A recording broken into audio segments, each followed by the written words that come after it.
Hi friends, your pal Scott Garibay, and today we're going to talk about Critical Role Campaign for Araman. We're going to talk about when will Critical Role do their mea culpa for Daggerheart, because those two things are connected in my humble opinion. All right, let's dig in. All right, so what the heck does Campaign for Araman have to do with Daggerheart? Everything. It's why Daggerheart means nothing now and is not a real tabletop role-playing game today. All right. So so what is Daggerheart? At this point, and I am setting this down in history because man, I think there's revisionism coming for this so fast it's going to make your head spin. So what is it? Well, let's get into it. It is Daggerheart, I believe at this point, is clearly the biggest train heist in tabletop role-playing game history. Hey everybody, here's Daggerheart. Are you excited? Go ahead and buy it. Yeah, we're so excited. We all need Daggerheart because we want to play along with you when you run Campaign 4 and smash the virtual teeth in on Dungeons & Dragons when you defang and declaw the dragon. Because Daggerheart is the D&D killer. And Critical Role was extremely careful about their timing. Everybody was like, hey, are you going to use Daggerheart to run Campaign 4? Everybody believes you should. You spent 2 years building it, and it's commercially and critically successful. It's everything that's needed to be the D&D killer. And if you announce Campaign 4, it guarantees it is a D&D killer, right? And then Critical Role was like, well, go ahead and buy it. Like, everybody's like, well, wait, is it going to be? And they're just like, remember, buy Daggerheart.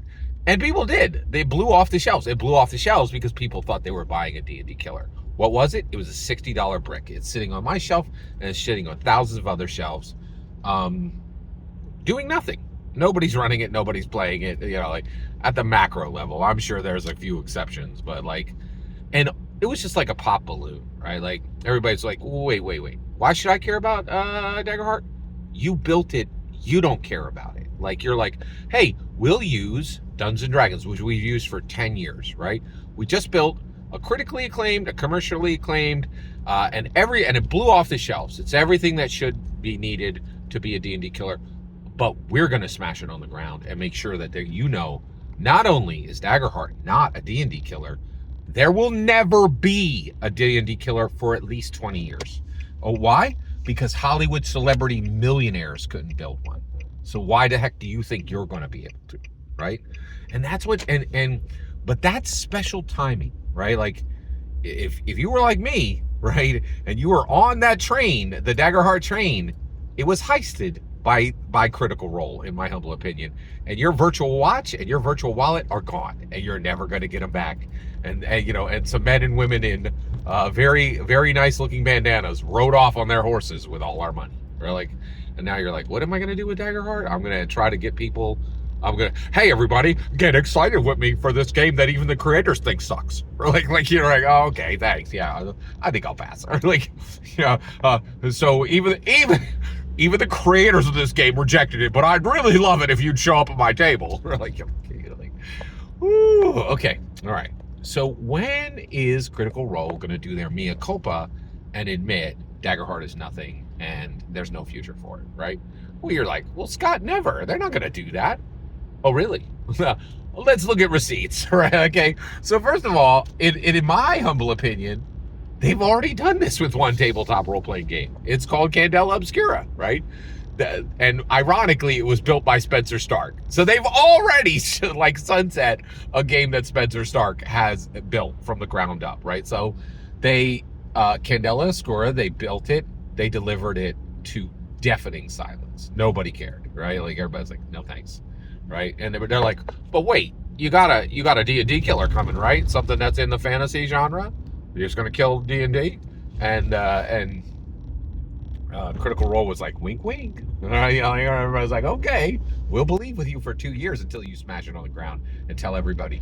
Not only could you not be able to build a D&D killer, nobody's gonna be able to build a D&D killer for 2 decades.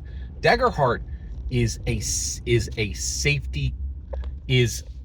the caution lap. It's a 2-decade caution lap for the race car that is Dungeons and Dragons. You could not have done more to protect Dungeons and Dragons from competition if you tried, right? Like it was just astonishing, right? So basically, all right. So you got Candela Obscura, right? So Critical Role hires Chris Perkins and Jeremy Crawford, right? They start sending them to conventions, right? And these guys are like, yeah, we're Critical Role people now, right? And everybody's like, hey. And so, at one of these conventions, one of the critters was like, hey, when are we going to get more stuff for Candela Obscura? and Chris Perkins and Jeremy Crawford are like, oh. I think it was Chris Perkins. He was like, oh, great question.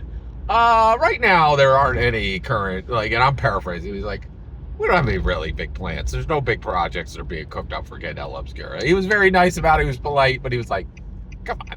We all know that's dead. That's nothing. It doesn't matter. It was Darrington Press saying to Geppetto, I'm a real boy. I can make tabletop role-playing games that aren't Dungeons and Dragons that are actually taken seriously and sell. Right? Like, no, you can't. Like you cannot, right? And Daggerheart is the same. Like, Daggerheart is nothing. It is now just getting deafening silence, right? Like, and there were a ton of channels who were like, oh, you're going to get Daggerheart coverage. None of them are doing, like, none, like, many of them switched over and they're like, oh, well, as soon as CR popped this balloon, we're all gonna, if the creators of the game, like, that's the best, it was the best description I ever heard. Somebody was like, if Critical Role doesn't prioritize this game, why on earth should any? And that's exactly where we're at, right? And so when are they going to do this mea culpa? When are they going to go, well, we got a whole bunch of business partners and and we keep gesturing like this is a real game and this is going to matter. But the reality is we shattered this on the ground with Campaign for Araman. The moment Brennan Lee Mulligan said, roll for initiative, and you rolled a D20 under the 2024 core rulebooks, it rang a gong that said, Daggerheart is nothing. Daggerheart is nothing, right? And it also said D&D is unbeatable for 2 decades. It's unbeatable, right? Like, and it also said, all you ridiculous fools who believe that the OGL crisis would be the end of Hasbro, look who's laughing now, right? That's it. Like, it's just like, there you go, man. There you go, right? And so here's when the mea culpa is going to happen. The mea culpa will happen, in my humble opinion. They'll do exactly what they did with Candela Obscura, right? They're not going to announce it. They'll just have to answer. They're like, well, there's no real projects for it right now, right? And I think that will happen literally 1 month after Campaign for Araman ends. And I think they'll string it along. Because they got business partners and they don't want to be like, hey, you guys got Rook too. We're like it's like, and that's the other thing that blows my mind is, I spent $60 on a brick that sits on my shelf and is never going to get played. Is never going to get played again, right? Well, that might not be true. I might play it ironic. I might, play it ironically the way you would play a Madonna album today or something. Yeah. That's fascinating. Is there? Yeah, I gotta admit, I love bicycling, right? And one of the coolest things in bicycling is fixie bikes, right? They're just weird and funky, right? They just go in one direction. They're way more limited than a real bike, but they are cool, right? And I think, maybe that, like, yeah, it's gonna be fascinating. But I think the mea culpa will come 1 month after Campaign for Araman ends. They will keep up they'll keep up like a puppet show, in my humble opinion, and kind of gesture, oh, this still matters. Really, it's good. Listen, you don't deserve good things. We do. We're Hollywood millionaire. We're Hollywood celebrity millionaires. You can play that crap. We're just not going to. We're like, you're like, not when it matters, right? We'll give you like, you know, it's launching, so we'll give you a short campaign there. But when it comes to campaign 4, when it comes to like what everybody cares about, nah, we're not gonna run that junk. Come on, you can put that in your mouth, but we're not gonna, you know, like we eat organic. We're not gonna eat bologna, right? Enjoy, right? Like it is astonishing. I'm like 1 month after campaign 4, Araman ends. That's my prediction. Every single word you just heard in this video is my humble opinion. Nothing more, nothing less. The important part is when I get to hear your humble opinion. When you get in the comments and send your traffic. Please consider like and subscribing and have a fetch millennium.